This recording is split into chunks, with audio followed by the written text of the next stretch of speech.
Part 5 of John Michael Greer's 2008 book, The Long Descent, narrated by Michael Dowd in 2016, with author and publisher permission. Chapter 5, Tools for the Transition. It makes a great deal of difference how we come to view the challenge of the next century. On the one hand, it could be portrayed as a struggle to keep modern industrial civilization moving along the endless upward curve of progress. On the other, it could be more usefully envisioned as a matter of managing the end of the industrial age and coping with the decline to a more modest and less ecologically suicidal deindustrial society. We're in much the same situation as family members who have to decide on medical treatment for an elderly patient who has half a dozen vital systems on the verge of giving out. If the only outcome we're willing to accept is keeping Dad alive forever, we guarantee ourselves a desperate, expensive, and futile struggle with the inevitable. People, like civilizations, are mortal. No matter how much money and technology get poured into keeping them alive, sooner or later, it won't be enough. On the other hand, if we accept that Dad is going to die sooner or later, and we concentrate on giving him the best possible quality of life in the time that he has left, there's quite a bit that can be done. The last part of Dad's life can be made better, and so can the lives of the generations that follow him, because the money that might have been spent paying for exotic medical procedures to keep Dad alive for another 3 months of misery can go instead to paying college tuition for his grandchildren. The same thing is likely to be true in the twilight years of industrial civilization. The resources we have left can be used either to maintain the industrial system for a few more years or to cushion the descent into the deindustrial future, but not both. Now, it's sometimes true that the only way to deal with a hard fact is to take the even harder path of acceptance. In at least one sense, this describes the situation we're in right now. The current predicament can't be dealt with at all if dealing with it means finding a way to prevent the decline and fall of the industrial system and the coming of the deindustrial age. That option went out the window around 1980, when the industrial world turned its collective back on a decade of promising movements toward sustainability. At this point, we've backed ourselves into the trap predicted by the limits to growth back in 1972. We no longer have the resources to simultaneously meet our present needs and provide for our future. When the future becomes the present, we will no longer have the resources to do either one. At that point, catabolic collapse begins in earnest, and the industrial society starts consuming itself. It bears repeating, though, that this isn't a quick process, nor is it a linear one. Civilizations fall in a stepwise fashion, with periods of crisis and contraction followed by periods of stability and partial recovery. The theory of catabolic collapse explains this as basically a matter of supply and demand. Each wave of crises brings about a sharp decrease in the amount of capital, physical, human, social, and intellectual, that has to be maintained. And this frees up enough resources to allow effective crisis management, until resource supplies drop further and the next round of crises hits. This same sequence is likely to repeat itself many times over in the next few centuries, as industrial civilization slides down the slope of its own decline and fall. The Strategy of Salvage. The stepwise decline of industrial civilization can be understood in another way, though, and this points towards possibilities for constructive action that can still be pursued, even this late in the game. Civilizations in full flower typically evolve complex, resource-intensive ways of doing things, because they can and because the social benefits of extravagance outweigh the resource costs. The infrastructure that serves these functions contains substantial resources that, in a less extravagant time, can be salvaged and put to more prudent uses. As whatever passes for high technology in a given civilization drops out of use, the resources once locked up in high-tech equipment become raw material for simpler and more resource-efficient technologies. People realize that you don't need pyramids to bury a king, or Roman baths to wash your skin. Pretty soon, the stone blocks of the pyramids and the plumbing of the Roman baths get salvaged and put to more immediate useful purposes. This same process bids fair to play a massive role in the twilight of the Industrial Age. Proponents of the neo-primitivist movement have claimed that as industrial civilization winds down, the survivors will slide all the way back to the Stone Age, because the last few centuries of mining have stripped the planet of all the metal ores that can be processed by low-tech means. Even if the people of the future had to rely on ores still in the ground, this wouldn't be true because bog iron concentrated by chemosynthetic bacteria is a renewable resource. It has provided respectable amounts of iron to many past societies. Still, there's no need to rely on bog iron. Most of the billions of tons of metals extracted from deep within the earth are now sitting conveniently on its surface, ready to be salvaged and put to new uses. Every skyscraper in every city on the planet, just for starters, contains hundreds of tons of iron, steel, aluminum, and copper. In a deindustrial society, this is all raw material ready to be cut apart by salvage crews, hauled away on ox carts, and turned into knives, hoes, plowshares, and other useful things. The same is just as true of most other artifacts of 20th and 21st century technology, from cars to tin cans to the rebar that runs through every concrete structure in the industrial world. As iron turns to rust, it simply changes itself from one form of resource to another. Rust is iron oxide, FeO2, a common iron ore that can be turned back into iron with nothing more demanding than charcoal and a good pair of bellows. In this way, the material extravagance of the industrial age will provide a vital cushion of resources as we move down the curve of decline. The most important limiting factor here is the practical knowledge necessary to turn skyscrapers, cars, and other detritus of the industrial system into useful goods for the deindustrial world. Not many people have that knowledge today. Our educational system, if America's dysfunctional schooling industry deserves that name, shed the old trade schools and their practical training programs decades ago. At a time when the creation and exchange of actual goods and services has become an economic sideline, this comes as no surprise, but it's a situation that has to change if anything is to be salvaged once the first major wave of crises hits. The range of possibilities open to intelligent salvage can be measured through a practical example. Right now, in the United States, there are something like 500 million alternators. For more than half a century, since they outcompeted generators in the Darwinian world of auto design, every car or truck with an internal combustion engine has had one. Right now, alternators are worth next to nothing. They're old technology. They rarely wear out or break down, and when they do, you can usually make them as good as new by replacing a diode or a few ball bearings. Old tech or not, they're ingenious devices. You put a rotary motor into the shaft, and 12 volts of electricity, 6 volts in some older models, come out of the terminals. The faster the motion, the higher the wattage, but the voltage always stays the same. In a car or truck, the rotary motion comes from the engine, and the electricity goes to charge the battery, power the cooling fan, run the lights, and so on. It's simply a way to take some of the energy produced by burning petroleum and do things with it that burning petroleum all by itself doesn't do well. In terms of the catabolic collapse theory, these alternators are part of the capital our civilization uses to convert petroleum into air pollution and global warming. Apply the strategy of salvage, though, and alternators become something very different. They stop being part of a car and become a resource on their own. Rotary motion from any imaginable source can be applied to the shaft, and you get 12 volts of electricity.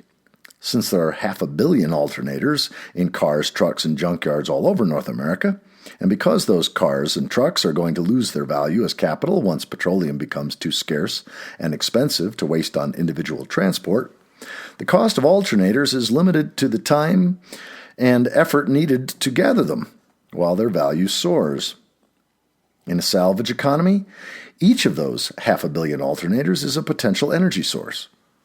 Take one, add some gears and a chain that's salvaged from a bicycle and some steel borrowed from an old truck, spend a week carving and sanding a 5-foot length of spruce into a propeller, and you've got a windmill that will trickle charge a set of scavenged lead-acid batteries and run a 12-volt refrigerator taken from an old RV. Take half a dozen more, add more bicycle parts, wood of various dimensions, and a year-round stream, and you've got a water wheel-based micro hydro plant that turns out 12 volts day and night at pretty fair wattage. Care to try a solar heat engine? The French did it back in the 1870s. Before diesel generators running on dirt-cheap petroleum crashed the market for the technology, France's North African colonies drew up extensive plans to use solar-powered steam engines for everything from pumping water to printing newspapers. Given sunshine, boiler parts, plenty of scrap metal, and alternators, and you've got solar-generated electricity that you can maintain and replace with 1870s technology. That is, without access to pure amorphous silicon, molecular layers of rare earth metals, clean rooms with nanoparticle-free air, or the other exotica needed to make photovoltaic cells. None of these latter will be readily available in a deindustrializing world. On the other hand, boiler parts, scrap metal, and alternators certainly will. It has to be said up front that none of these makeshift technologies will provide more than a minute fraction of the electricity needed to support a modern industrial society. None of them work at anything remotely like high efficiency, and it's an open question whether any of them can produce as much energy in their lifespans as went into producing them in the first place. Still, in a salvage economy, none of that matters. The only relevant question is whether technologies will repay, on an individual basis, the effort of salvaging them and putting them to work. Is a week's worth of work on a windmill a good deal in exchange for a working refrigerator? In a world where food preservation will once again be a matter of life and death, it's hard to imagine that the answer could be anything but yes. Such makeshifts look much less impressive than the grand projects for sustainability that have been proposed at intervals since the limits to growth first came into sight in the 1970s. But the opportunity for those latter have long since passed us by. The strategy of salvage may not be pretty, by contrast, but it provides us with options that are still within reach. Alternators are useless as a way to keep industrial civilization afloat. That's why there's 500 million of them in good working order sitting in junkyards at this moment. The same thing is true of hundreds of other products of industrial society that can be transformed into resources for a deindustrializing world. A little practical knowledge about how to use salvaged materials, preferably backed up by experiment in advance, would be a good investment for those people who plan on riding the waves of change. Renewable energy. The gradual, stepwise nature of the decline ahead of us has to be understood in order to make sense of the possibilities of renewable energy. During the heady days of the 1970s, when it looked as though industrial society might actually face up to the challenge of building a sustainable future for itself, talk about renewable energy filled the pages of more than a dozen now-defunct journals and provided cocktail party chatter for progressive circles across the industrial world. Solar energy, wind power, and conservation technology briefly counted as significant growth industries, while more exotic possibilities, geothermal, tide and wave power, oceanic thermal energy conversion, and others, attracted their share, or more, of attention and investment. All of this went away with the political manipulations that crashed the price of oil in the early 1980s. The renewable energy industry wasn't the only economic sector flattened by the Reagan administration's decision to put low oil prices ahead of every other consideration. America's nuclear industry suffered an even more drastic meltdown, and the collapse in oil prices brought a decade of economic crisis to once booming states around the Gulf of Mexico. In the long view, though, the early death of the renewable energy industry will probably prove to be the most disastrous result of the short-sighted policy of the Reagan era. In 1980, the United States still had some 25 to 30 years to get ready for the worldwide peak of oil production, and its energy demands were much smaller than today's. A controlled transition to sustainability would have been a massive challenge, but it could have probably been accomplished. At the same time, the hard aftermath of the 70s alternative energy boom showed all too clearly the shaky numbers behind many overhyped renewable energy technologies. Crucially, too many of them failed the test of net energy. That is, the usable energy they produced turned out to be a little more than, and in some cases noticeably less than, the energy needed to manufacture, maintain, and run the technology. A case could be made that it's the net energy provided by a society's energy resources that defines the upper limit of its economic development. I'll say that again. A case could be made that it's the net energy provided by a society's energy resources that defines the upper limit of its economic development. More than any other factor, the huge net energy of fossil fuels, up to 200 to 1 for light, sweet petroleum from wells under natural pressure, made possible the industrial world and its extravagant energy-wasting lifestyles. Net energy in single digits, which is what the best renewable energy technologies manage, simply won't produce enough spare energy to support an industrial society. These awkward facts show that renewables won't allow us to continue living the lifestyles we take for granted today. The problem, of course, is that as things now stand, neither will anything else. As oil production worldwide plateaus and falters, other fossil fuels are coming under strain, and no alternative, renewable or otherwise, shows any sign of being able to take up the slack. A steady decline in the overall production and availability of energy thus defines all the likely futures ahead of us. I'll say that again. A steady decline in the overall production and availability of energy thus defines all the likely futures ahead of us.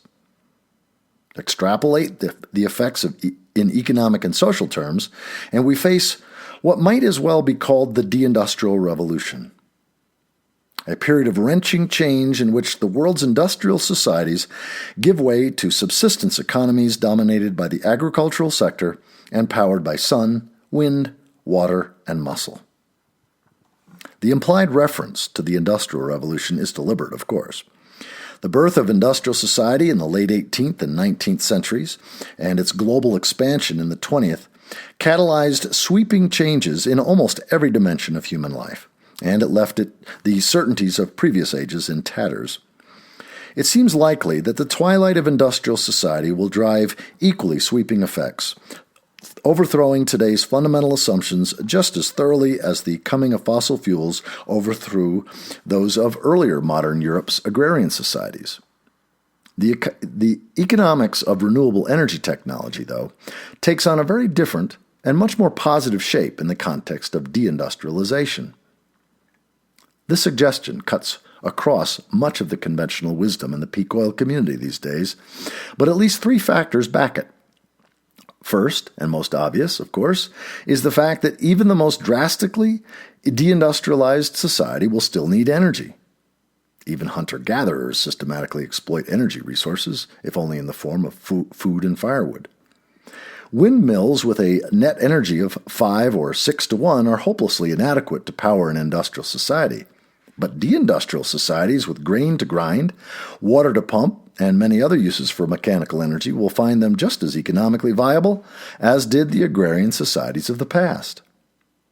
In the same way, the economics of passive solar heating are one thing when it's a question of whether to heat one's home with solar energy or fossil fuels, and quite another when fossil fuels are priced out of the heating market, firewood is scarce, and the choice is between solar heat and nothing at all. Renewable energy technologies that can be built from readily available materials with hand tools are uneconomical today because they have been priced out of the market by fossil fuels. Many of them, however, will be economically viable in the deindustrialized society. Wind power and water power head the list of crucial energy sources for the deindustrial age. As Lewis Mumford pointed out in his Technics and Civilization, the first phase of the Industrial Revolution, his ecotechnic phase, used water mills, water wheels, and sails as its prime movers. Passive solar space heating and solar hot water heating also belong on the list, as do bicycles and other efficient ways of converting human muscle power into mechanical energy. Many other renewable energy technologies don't make this particular cut. The poster child for the losers is the photovoltaic PV cell. PV cells can't be made without high-tech manufacturing facilities and energy-intensive materials. And, according to some calculations, their net energy is right about 1-to-1. That is, it takes just about as much energy to manufacture a cell as the cell produces in its relatively short working life. In the aftermath of the Deindustrial Revolution, barring drastic changes in technology, PV cells will be museum pieces or expensive novelties if they can be made at all. Yet a simple before and after analysis misses a crucial variable. The net energy of PV cells, like most other renewable energy technologies, is radically asymmetric over time. Essentially, all the energy inputs go into PV cells at the beginning, when they are manufactured and installed. The energy output comes later on and requires almost no further input. In effect, then, a PV cell can be seen as a way of storing energy. The energy put in it at its manufacturing, one might say, is extracted out of it, bit by bit, over its working life. When energy availability is increasing or remains steady over time, this asymmetry is a drawback. It means that the user has to pay for all the energy produced by the PV cell right up front, in the form of manufacturing costs, and only gets the energy back over time. Deindustrialization, though, stands this logic on its head. As energy resources decline in availability and rise in price, PV cells allow the user to arbitrage energy costs across time, to buy energy in effect when it's relatively cheap and available, and to use it when energy is relatively costly and scarce. The same is true of other renewable energy technologies. For example, a high-tech wind power generator can be built and stocked with spare parts now, when plentiful fossil fuels puts its manufacture within reach, and for the next 10 to 20 years, as fossil fuels deplete and the price of energy soars, that windmill can continue turning out electricity with only the most minimal further investment. Such strategies won't provide energy for the long term, but it's crucial to remember that the long term is not the only thing that matters. To return to the metaphor used earlier, if you knew that tomorrow you would be taken up in an airplane to 10,000 feet or so and tossed out the cabin door, the long-term value of a parachute as an investment would probably not be the first thing on your mind, and the fact that the parachute would be of no further use to you once you reach the ground might not weigh heavily on your decision-making process either. These points would presumably take second place to the overriding need to get to the ground alive. We face a similar situation today. Industrial society's vulnerability to fossil fuel depletion leaves us perched unsteadily in the cabin door with plenty of empty air below us, waiting for declining oil production to give us the shove that will send us on our way down. Renewable energy technologies, like the parachute of our metaphor, won't keep us from falling, but they can potentially slow down the descent enough to make a difference. One of the lessons taught by, but rarely learned from, the wars and disasters of the 20th century is that the difference between a lot of energy and a little is less important than the difference between a little and none at all. Investing a portion of today's relatively abundant energy resources into tomorrow's energy technologies will make it a good deal easier to provide that little when it's most needed, as well as cushioning some of the impacts of the Deindustrial Revolution. Climbing down the ladder. Yet the airplane of industrial society is very short on parachutes just now, and it's instructive to explore the reasons for that. One of the children's books I read when I was growing up used the metaphor of a ladder to represent progress. This rung is a chariot, the next is a stagecoach, the one after that is a locomotive, the next a car, and so on. The problem with this metaphor is that it makes it look as though the earlier rungs are still there. So if the top one starts to crack, you can step down to the next one, or to the one below that. In most fields of technological progress, this isn't even remotely true. How many people nowadays, faced with a series of complicated math problems and denied a computer, could whip out a slide rule or sit down with a table of logarithms and solve them? These days, even grade school students in math class do arithmetic on pocket calculators. The same thing is true in nearly any other branch of technology that you can name. Each new generation of technology is more complex, more resource-intensive, and more interdependent with other technologies than the one before it. As each new generation of technology is adopted, the one before it becomes, quote-unquote, obsolete and is scrapped, even if the older technology does the job just as well as the newer one. 20 years later, only a handful of retired engineers can still remember how the old technology worked, and in many cases, not even they would be able to build it again from scratch. In effect, as we've climbed from step to step on the ladder of progress, we've kicked out each rung from under us as we moved up to the next. This is fine so long as the ladder keeps on going forever.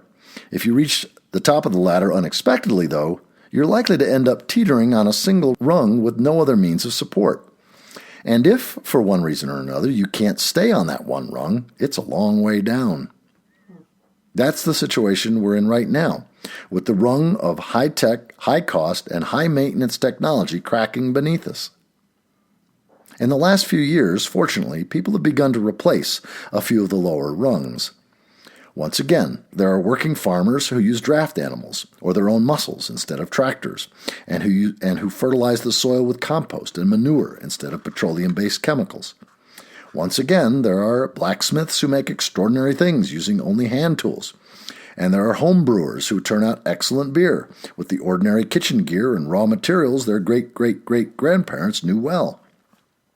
Even the lowest rung of all, making stone tools by flint knapping, has had a modest renaissance of its own in recent years.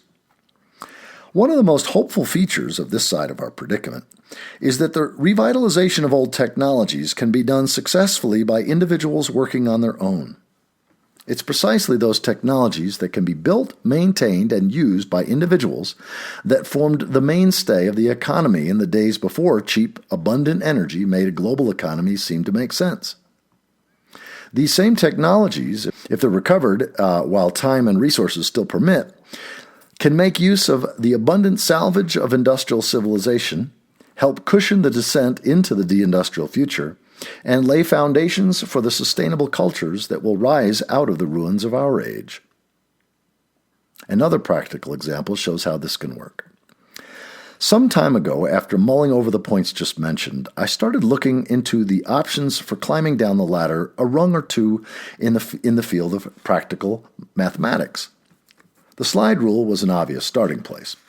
A few inquiries revealed that most of my older friends still had a slapstick or two gathering dust in a desk drawer.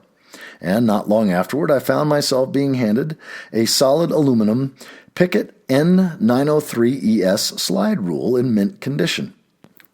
The friend who gave it to me is getting on in years and has a short white beard, and though he looks more like St. Nicholas than Alec Guinness, I instantly found myself inside one of the fantasies burned into the neurons of my entire generation. This, Obi-Wan Kenobi tells me, is your father's slide rule. I take the gleaming object in one hand, my gaze never leaving his face. Not so wasteful or energy-intensive as a calculator, he then says. An elegant instrument of a more sustainable age. I press my thumb against the cursor and... Well, no. A blazing blue-white trigonomic equation didn't come buzzing out of the business end, and of course that's half the point. The slide rule is an extraordinarily simple, low-tech device that lets you crunch numbers at what, at least in pre-computer terms, was a very respectable pace. Even by current standards, it's not slow. I've only begun to learn the ways of the force, so to speak, but I can easily multiply and divide on my Pickett as fast or faster than I can punch buttons on a calculator. Beyond its practical uses, however, the slide rule has more than a little to teach about what a sustainable technology looks like. It's quite literally pre-industrial technology. The basic principle was worked out in 1622 by Reverend William Oughtred, though it took many more years of experimentation to produce the handy 10-inch device with multiple scales that played so important a role in 19th and 20th century science and engineering. The simple device crunched most of the numbers that put human footprints on the moon. Set a slide rule side by side with an electric calculator, and certain points stand out. First, a slide rule is durable. By this I don't mean simply that you have to have more force to break a slide rule than a pocket calculator, though that's generally true. More important is the fact that a pocket calculator has a limited shelf life. Over fairly modest time spans, batteries go dead, memory and processing chips break down, and plastics depolymerize into useless goo. Even the cheap plastic slide rules once mass-produced for school children will outlast most pocket calculators, and a good professional model can stay in working order for something close to geological time. Second, a slide rule is independent. You don't need to rely on any other technology to make it work or to do something useful with the output. Pocket calculators depend on a certain level of battery technology to work, though admittedly this puts them toward the independent end of the spectrum. By contrast, think of the number and extent of the technological systems needed to put a car or an internet terminal functioning and useful. Third, a slide rule is replicable. If you have one, it doesn't take advanced industrial technology to make another, or 1,000 more. A competent cabinet maker with hand tools and a good eye can produce them as needed. Making a pocket calculator, by contrast, demands a mastery of dozens of extraordinarily complex and energy-intensive technologies. Clean rooms with nanoparticle-free air, solvent chemistry, and manufacture of monomolecular metallic films are just but a few. Once these technologies can no longer be sustained, a dead certainty in the deindustrial age, pocket calculators become a non-renewable resource. Slide rules remain viable as long as something like the technology of Autred's time remains available. Fourth, a slide rule is transparent. By this, I mean that it's easy to work out the principles that make it function from the device itself. This is crucial, because a transparent technology can communicate much more than its own output. Imagine for a moment that the deindustrial age turns out to be much more severe than we have reason to expect, and nearly all mathematical knowledge gets lost. 1,000 years from now, a surviving slide rule ends up in the hands of a scholar who has laboriously learned how to read ancient numbers and has learned all the arithmetic known in her time. A few minutes of fiddling would show how the C and D scales can be used to multiply and divide numbers, and a few more would reveal that the A scale shows the squares of the corresponding numbers on the D scale. Once she realizes that each scale shows a different mathematical operation, the device itself becomes a mathematical Rosetta Stone that can teach her all about fractions, decimals, squares and square roots, cubes and cube roots, reciprocals and logarithms, because all the mathematical relationships are right there in plain sight.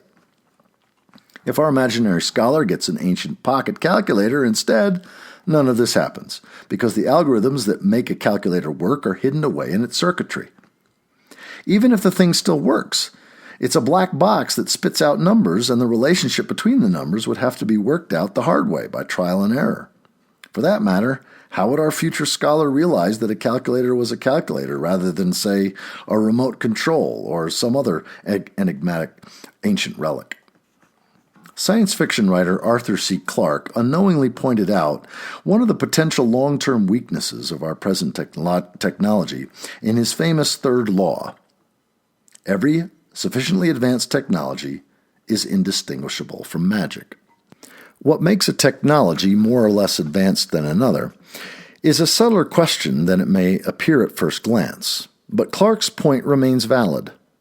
Once a technology becomes complicated enough that it loses transparency, it can be very hard to recognize the technology for what it is, and very easy to turn it into a stage property for ritual use.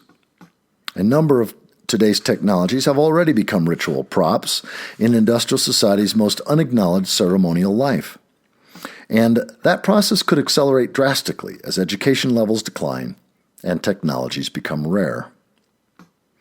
The effects of Clarke's law thus have to be dealt with if the technologies we pass on to the deindustrial future are going to be of value to anyone. For that matter, all four of the principles suggested by the humble slide rule, durability, independence, replicability, and transparency, make good criteria for any technology meant to outlast the industrial age. Too many of the technologies currently being touted as answers to peak oil fail one or more of these tests, and many fail all four. As the world begins to move between debating the fact of fossil fuel depletion and starts tackling the challenges of planning for that difficult future, a careful study of potential technologies in something like the terms I've outlined may be a good place to start. Scores of other technologies, skills, and traditions of high value to a low-energy future can be found with a little searching. Consider the hay box or fireless cooker, a container full of insulating material with a well in the center to hold a pot of food. Hay boxes were a standard piece of kitchen equipment in the industrial world a century ago. If your great-grandmother lived in Europe or North America, she very likely had one. She brought food to the boil, popped it in the hay box, and left it there to cook by residual heat, saving most of the fuel she would have needed to cook the same dish on the stove. Haybox technology could make a future of energy shortages much more livable, but only if it's brought out of museums and put back into circulation before knowledge about it is lost. Technological triage.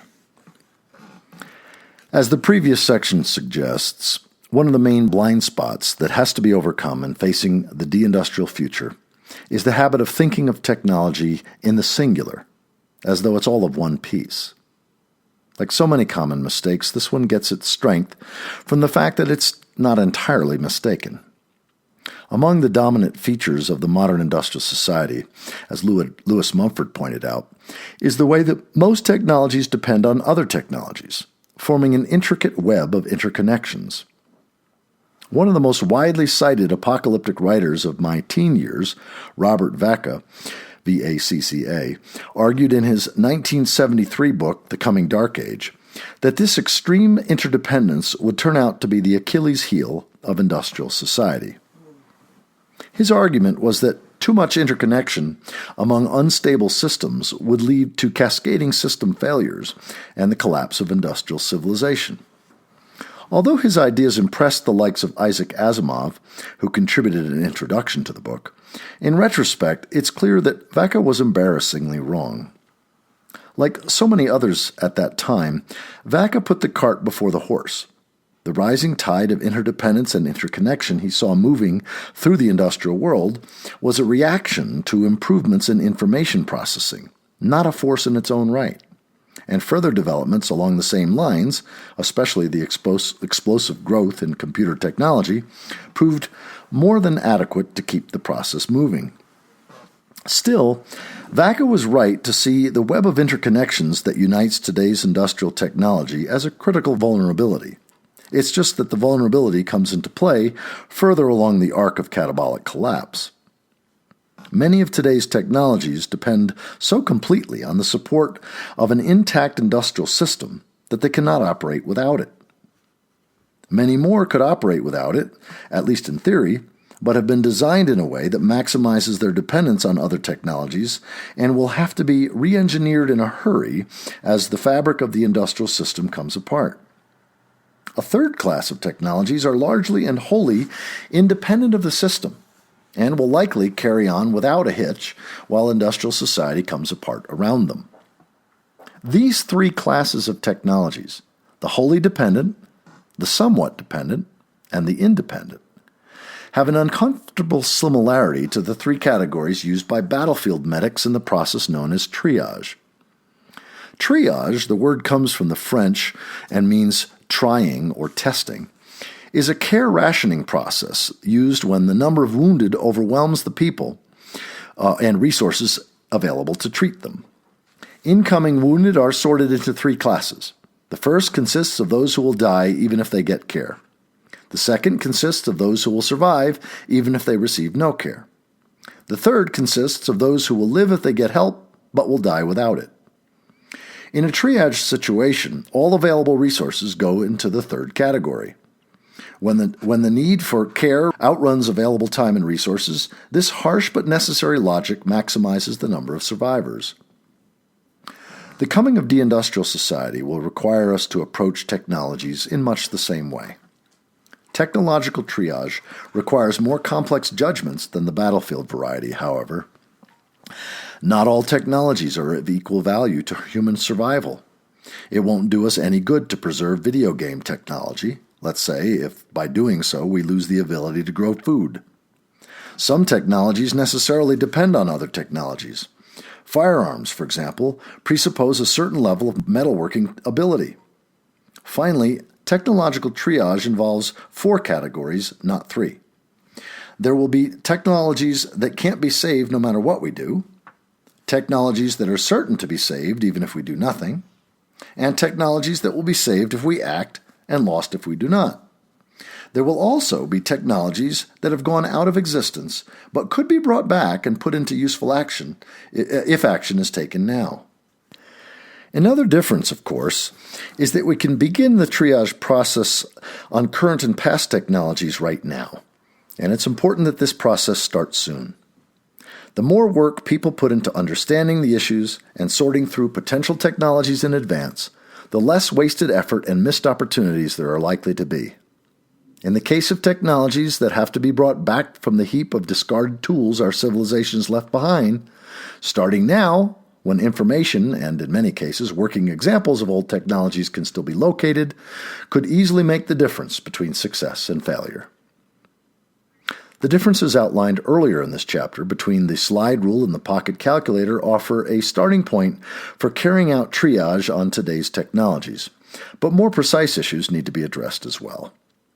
What sort of questions, then, need to be asked when wounded technologies start showing up at our imaginary triage station? The following list might do as a starting point for discussion. 1.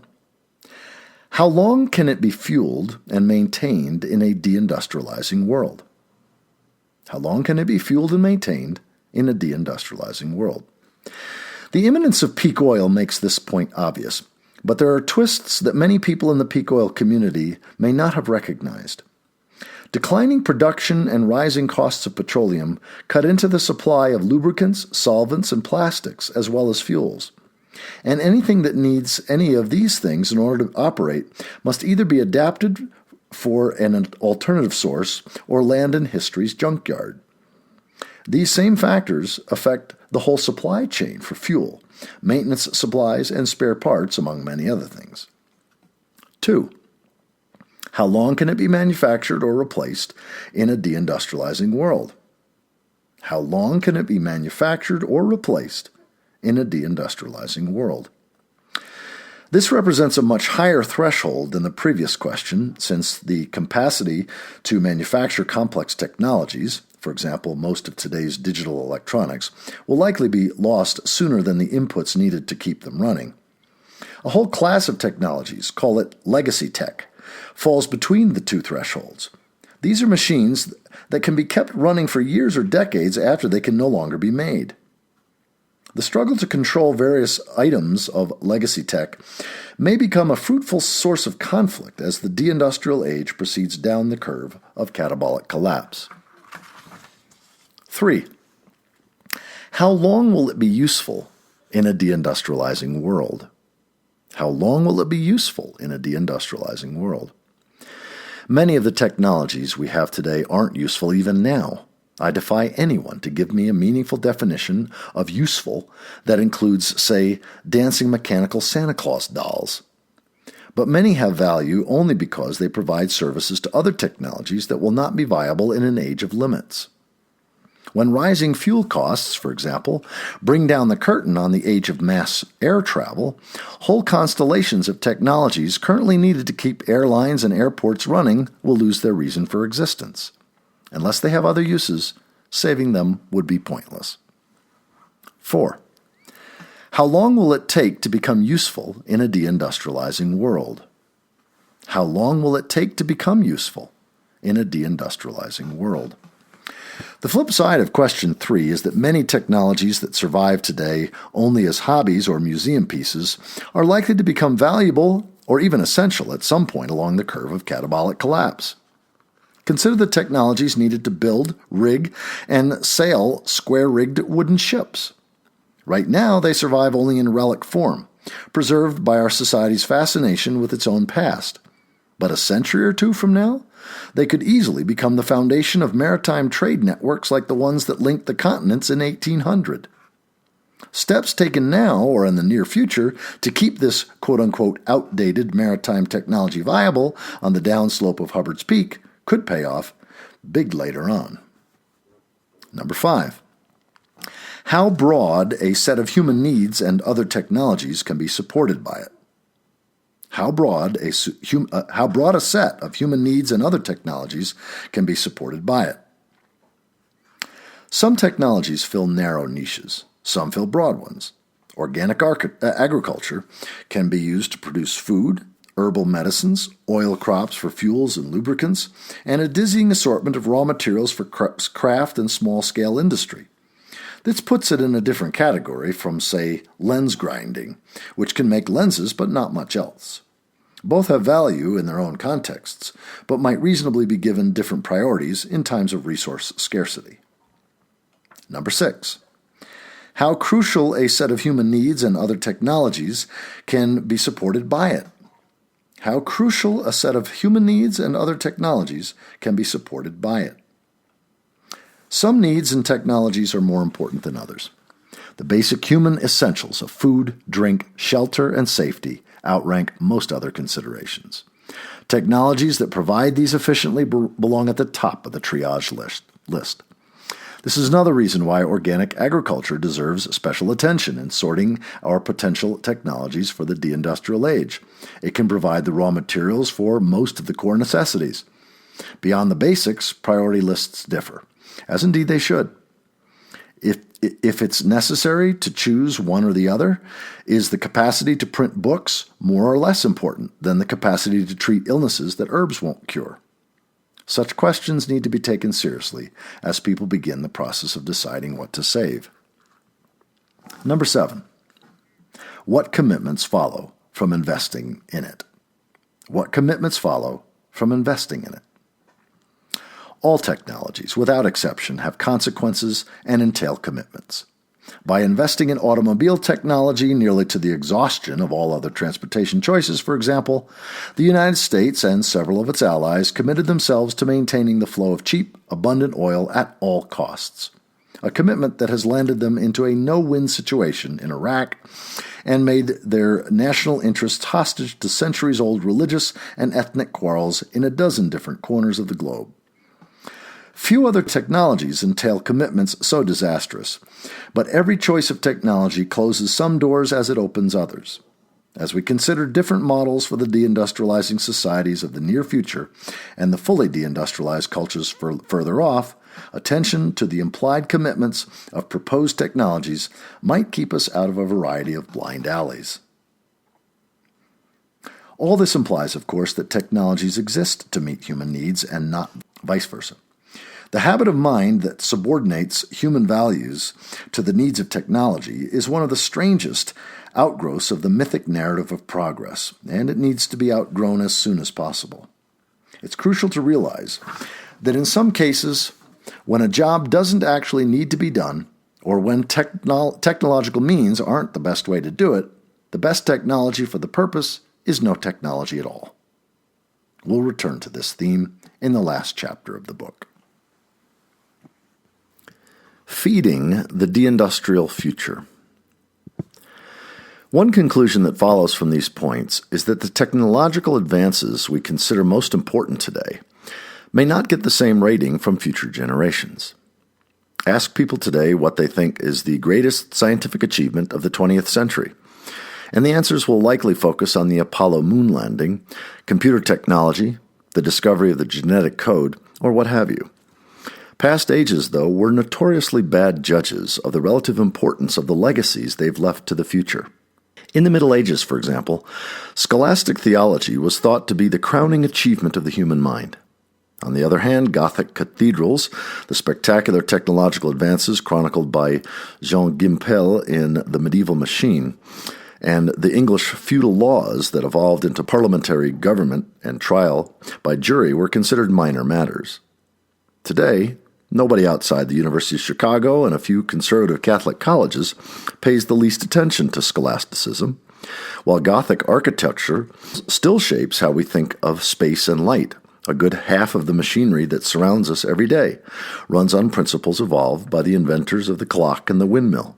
And the political and legal systems of a majority of the world's nations come from that odd Saxon tribal custom, borrowed by Norman kings for their own convenience, of calling together a group of yeomen to discuss new laws or decide who committed a crime. When it comes to the long-term value of a culture's accomplishments, in other words, the future has the deciding vote. I don't pretend to know for certain how that vote will be cast. Still, I'm going to risk a guess. 1,000 or 2,000 or 10,000 years from now, when people look back through the mists of time to the 20th century and talk about its achievements, the top of the list won't be the moon landings, computers, or double helix, much less the political and cultural ephemera that occupy so much attention just now. If I'm right, it will be something much humbler and much more important.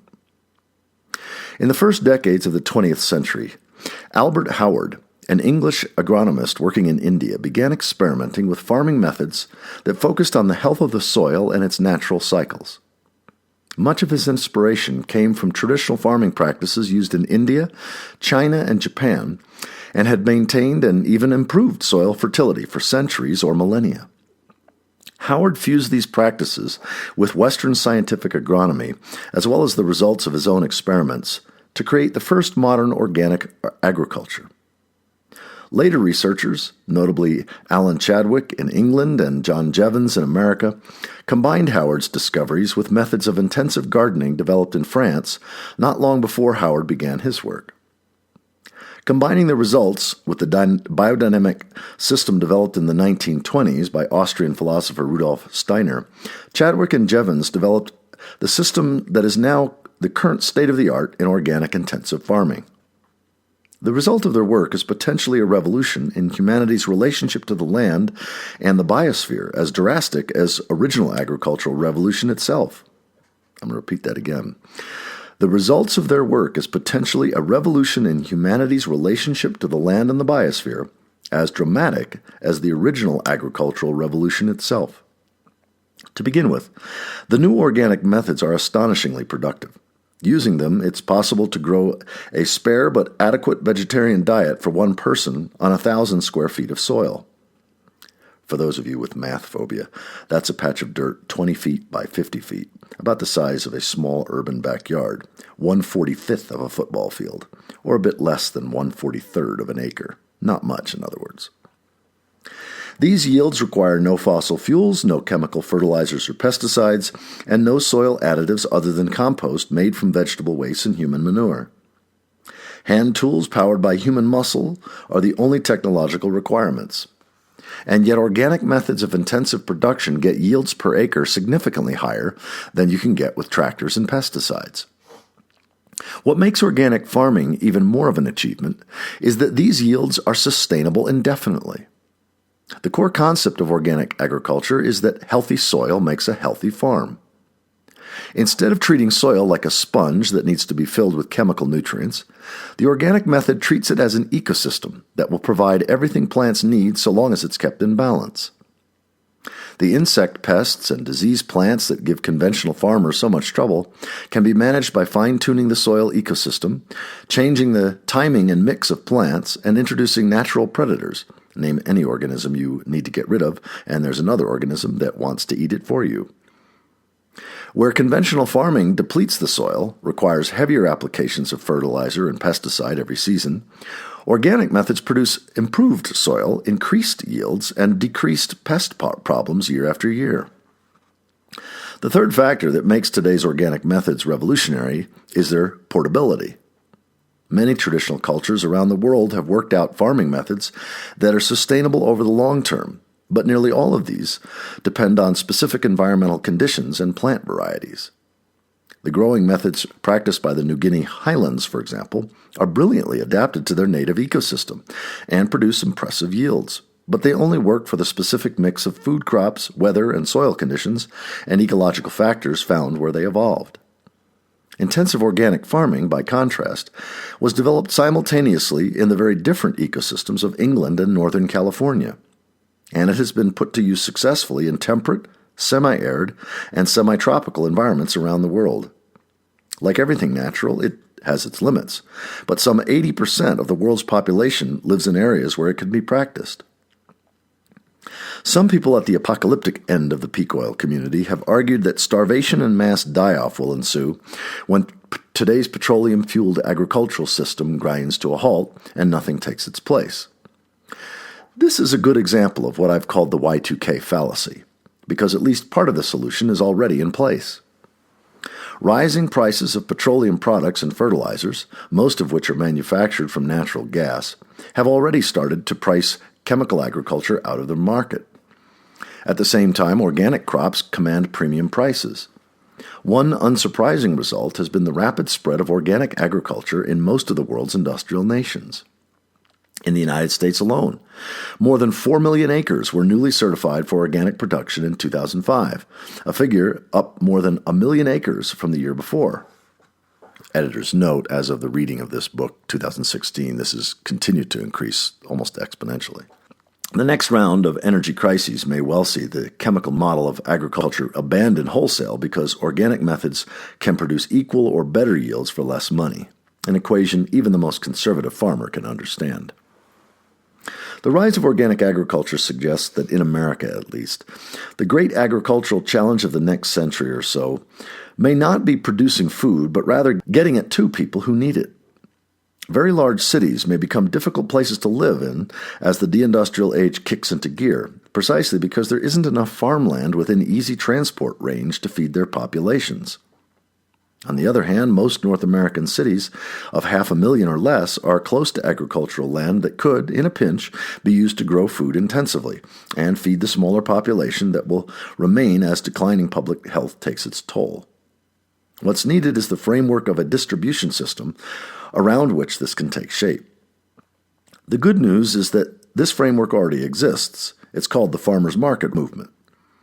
The last 3 decades or so have seen farmers' markets spread with remarkable speed across North America, from 340 markets nationwide in 1970 to 4,385 in 2006. As at these weekly markets, local farmers set up stalls and sell produce directly to local customers, bypassing distributors and grocery chains. Like the slide rule or the hay box, it's a technology, a social technology in this case, remembered from an earlier time, dusted off and put back to work to solve a contemporary problem. As fossil fuels become more expensive and the cost of long-distance transport begins to cripple today's food distribution system, farmers' markets are likely to become even more economically viable than they are today, taking over a steadily larger role in getting food from farm to table. In many ways, the conjunction of organic agriculture and resurgent farmers' markets provides a working model for a constructive approach to catabolic collapse. Systems that are economically viable as well as ecologically sustainable are the key to this solution. If people can earn a living by building the foundation for a deindustrial societies of the future, those foundations are a good deal more likely to get built. The examples just given show that, under these conditions, the systems needed to manage the long descent can spring up with impressive speed. 40 years ago, organic agriculture, was the special interest of a small group of enthusiasts on the fringe of society, and the last of the North American farmers' markets were fighting for survival against city governments that dismissed them as anachronisms. In the same way, recycling 40 years ago was practiced by a tiny minority of environmentalists. Today, it is a way of life for most urban Americans and a growing fraction of the small town and rural population as well. Other systems needed to deal with the consequences of the deindustrial age will likely develop in the same way, if people are willing to commit the time, effort, and resources to make them happen. How not to save science. The tools and technologies discussed so far in this chapter represent one side of the heritage of our industrial and pre-industrial past that would be worth saving. Another side, less tangible and thus potentially more vulnerable, comprises the knowledge gathered over the last 300 years or so of the intellectual adventure of modern science. Now, it's true that some elements of that knowledge might be better off lost. I'm not at all sure that the far future really needs to know how to build nuclear warheads or synthesize nerve gas. But on the whole, the heritage of modern science forms one of the great triumphs of our civilization and deserves a shot at survival. It's all the more impressive in an age dominated by the myth of progress that the challenge of preserving this heritage into the future has already been discussed in scientific circles. Most of that discussion has centered around a proposal made by ecologist James Lovelock in his 1998 essay, A Book for All Seasons. Lovelock proposed that a panel of scientific experts be commissioned to write a book outlining everything modern science has learned about the universe, forming, in his words, the scientific equivalent of the Bible. This book, he argues, ought then to be produced en masse on durable paper so that some copies make it through the decline and fall of industrial society and reach the hands of future generations.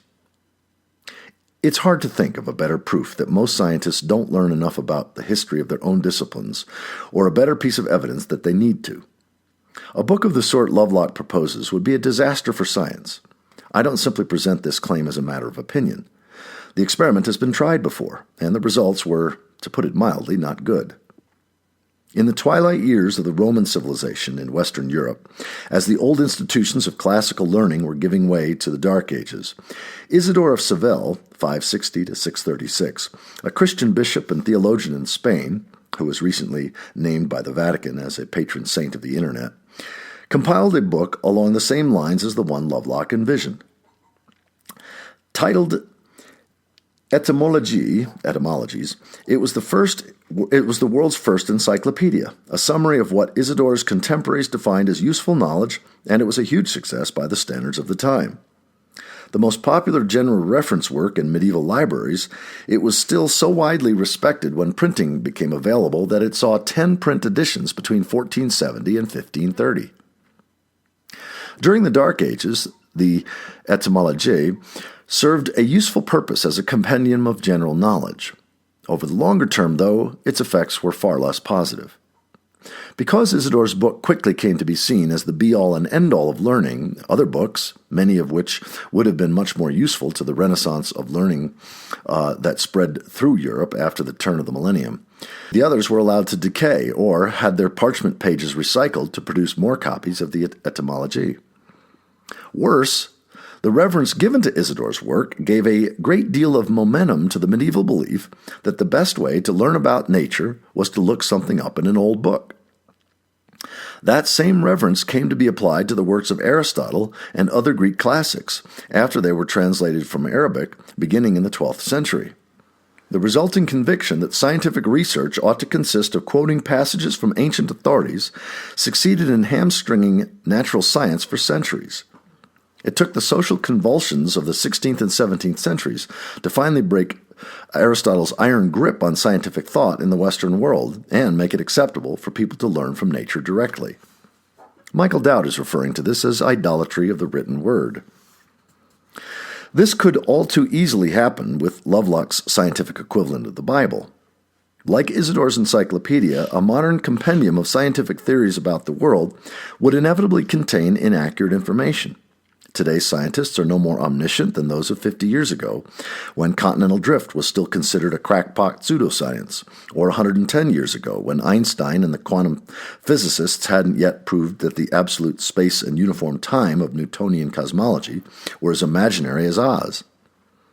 Because the compendium Lovelock imagines would be a collection of knowledge rather than a guide to scientific practice, it would teach people that the way to learn about nature was to first look facts up in a book, rather than paying attention to what was actually happening in front of their noses.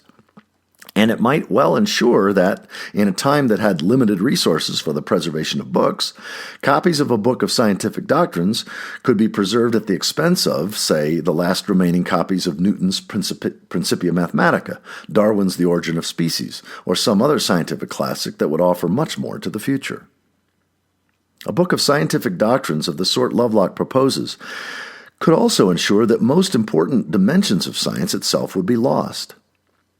Science, it is crucial to remember, is not a set of teachings about the universe, however accurate those might be.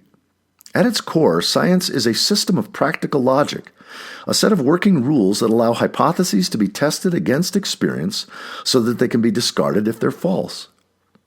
That set of rules isn't perfect or flawless, but it's the best method for investigating nature that our species has invented so far, and it's worth far more to the future than any compendium of currently accepted scientific opinions. I'm going to read that again. A book of scientific doctrines of the sort that Lovelock proposes could also ensure that the most important dimension of science itself would be lost. Science, it is crucial to remember, is not a set of teachings about the universe, however accurate those might be. At its core, science is a system of practical logic, a set of working rules that allow hypotheses to be tested against experience so that they can be discarded if they're false. That set of rules isn't perfect or flawless, but it's the best method for investigating nature that our species has invented so far. As Michael Shermer likes to sing, science is the best tool ever devised for understanding how the world works. That's from a Symphony of Science video. This method of investigating nature and discarding what's false is worth far more to the future than any compendium of currently accepted scientific opinions. In his essays, Lovelock imagines a survivor in some post-apocalypse society faced with a cholera epidemic equipped with nothing more than a book on aromatherapy. It's a compelling image.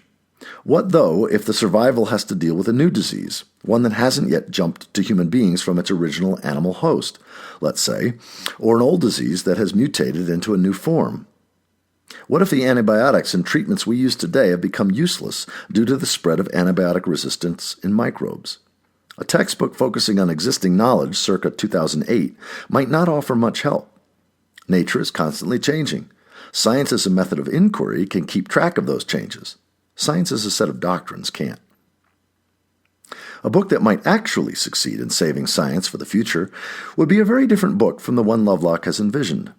Rather than projecting the infallibility and misplaced reverence that a phrase like the scientific equivalent of the Bible suggests, this new book would present the scientific method as an open-ended way of questioning nature, providing enough practical tips and examples to help readers learn how to create their own experiments and ask their own questions. It would treat the readers in the present and future alike as participants in the process of science, not simply consumers of the knowledge it produces. Again, it would treat the readers in the present and the future alike as participants in the process of science, not simply consumers of the knowledge it produces. The role of participant is not one that many scientists today are comfortable seeing conferred on laypeople. But if today's science is going to be saved for the future, getting past that discomfort is one of the first and least negotiable requirements. Whatever its flaws, though, Lovelock's proposal has at least had the positive effect of focusing attention on one of the biggest challenges of the Deindustrial age, preserving as much as possible of the cultural heritage of the last 6,000 years or so. That's a tall order, because nearly all of that heritage is brutally vulnerable in an age of decline. Nearly all books printed in the last century and a half are on high-acid paper, which gradually turns back to sawdust. Librarians are already struggling to preserve collections of disintegrating 19th century books. CDs and DVDs, like other electronic media, have even shorter lifespans. Moreover, they won't even be playable in a low-tech future. During the most challenging part of the transition to a deindustrial age, when people are struggling to survive on a day-by-day basis, literature, music, art, and science may not rank very high on their list of priorities anyway. Any effort toward cultural survival, in other words, will demand ruthless sorting. Today's sprawling libraries will need careful winnowing to sort out the collection small enough to be copied by hand if it comes to that. Musical forms that can be passed on as living traditions will be more likely to make it, which means folk music has a better chance than Beethoven's Ninth Symphony. A huge amount of our present cultural heritage will inevitably be lost. The job at hand is to try to make sure that the best possible selection gets through.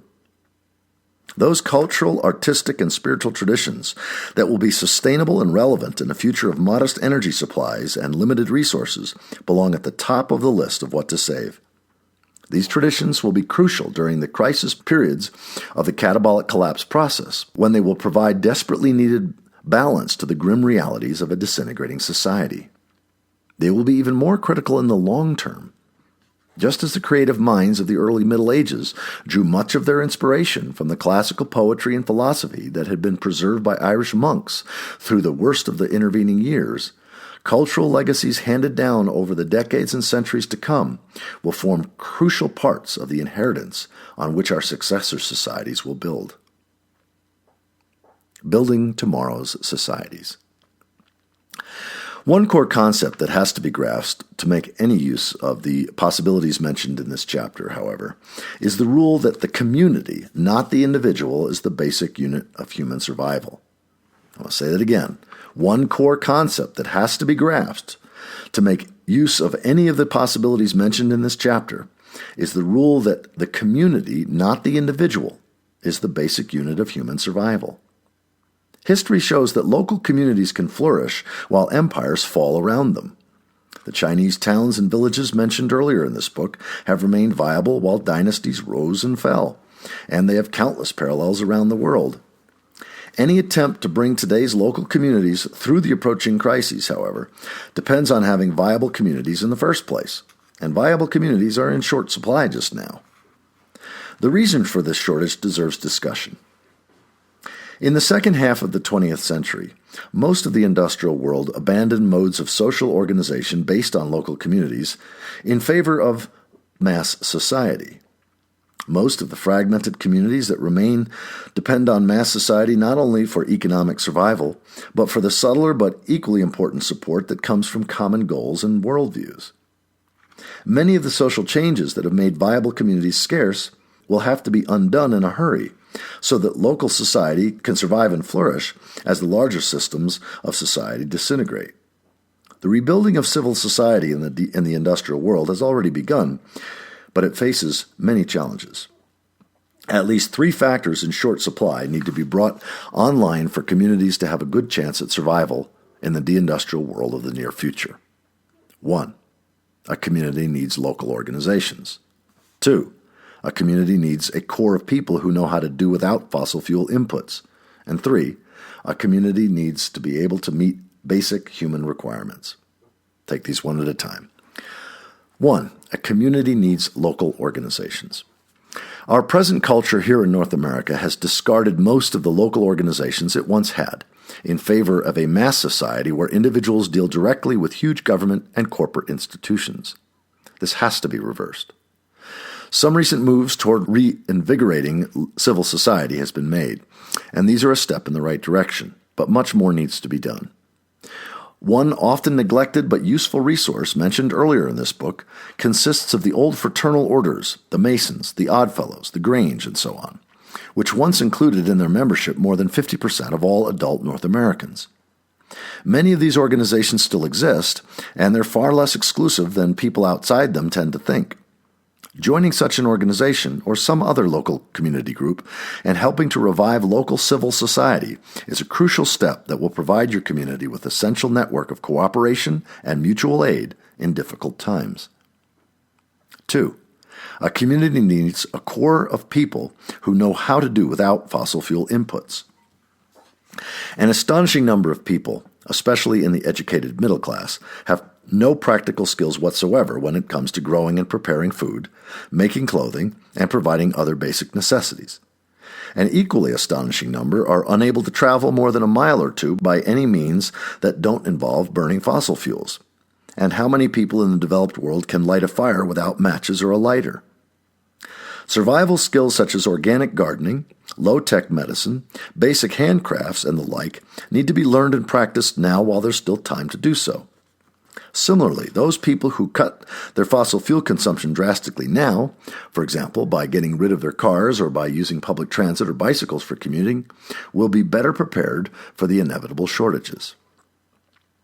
Number 3, a community needs to be able to meet basic human requirements. A community needs to be able to meet basic human requirements. Above all else, it must be able to obtain food. The ability to feed people without wrecking the earth will be the bottom line for human survival in the future. The revolutionary advances in modern organic farming offer one way to meet this set of needs. Other approaches, such as permaculture, also have a wealth of valuable methods and perspectives to offer. The more completely such methods are preserved and expanded, the better off we and our descendants will be. The ability to meet basic human requirements also calls for the establishment of local networks of production and distribution, especially of food and other necessities. Here, farmers' markets, food co-ops, and the like are of central importance. Functioning networks of exchange and food distribution will become the frameworks around which new social forms coalesce. It's a routine event in the aftermath of collapsing civilizations. Helping to support these right now and in the years to come will ensure that some of them make it through the crises of the next century and are in place, in some form, for successor societies. The availability of a range of ecologically balanced, renewably powered, sustainable technologies will also be of critical importance in establishing these local networks. Food is the foundation, but the more technically adept a community is, the more likely it is to survive and grow. We live in a society in which most people have totally neglected their own innate abilities in favor of ersatz mechanical limitations. Even our school children use pocket calculators instead of learning how to add and subtract. All this has to be reversed as soon as possible, at least by those people who not only hope to survive the approaching wave of crisis, but to contribute to the great project of making a better future. Those people who can use their own hands and minds to make tools, grow food, brew beer, treat illness, generate modest amounts of electricity from sun and wind and the like, will have a major survival advantage over those who can't. I'll say that again. Those people who can use their own hands and minds to make tools, grow food, brew beer, treat illnesses, surround chickens with chicken wire, generate modest amounts of electricity and sun and wind and the like, will have a major survival advantage over those who can't. Those communities that focus their efforts on helping members achieve skills like these and pass them on to others will be the seedbeds of the sustainable societies of the future. Whatever they preserve and develop will not need to be laboriously reinvented by their descendants. None of these things can be left until the first wave of crises hits, though. During the last 2 centuries, the quickest way to prosper was to ride the wave of progress, using more energy, more resources, and more technology than your competitors. For the next 2 centuries, the quickest way to prosper will stand this rule on its head. Those who accept the reality of decline and get by on less energy, fewer resources, and less technology than their competitors will win out. Now, before the immense knowledge base of industrial society begins to come apart, is the best time to look for ways of living that use less of what we won't have soon. I'm going to read that paragraph again. None of these things can be left until the first wave of crises hits.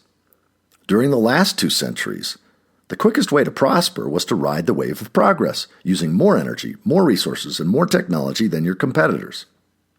For the next 2 centuries, the quickest way to prosper will be to stand this rule on its head. Those who accept the reality of decline and get by on less energy, fewer resources, and less technology than their competitors will win out. Editor's note in one of John Michael Greer's other writings, he refers to LESS, that we would all do well to use less energy, less stuff, and less stimulation. Organic farming, again, is an excellent case in point.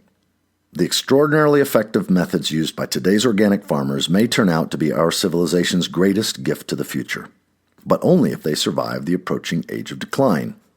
Today, they're covered in detail in dozens of readily available books. Whether that will be true in 100 years depends, at least in part, on what we do right now. If people come to terms with the future now, and begin assembling and using skills and lifeways our deindustrial descendants can follow, the approaching age of decline can be made less traumatic than it will otherwise be. That's the end of Chapter 5 of John Michael Greer's 2008 book, The Long Descent. Continue to Chapter 6 on YouTube.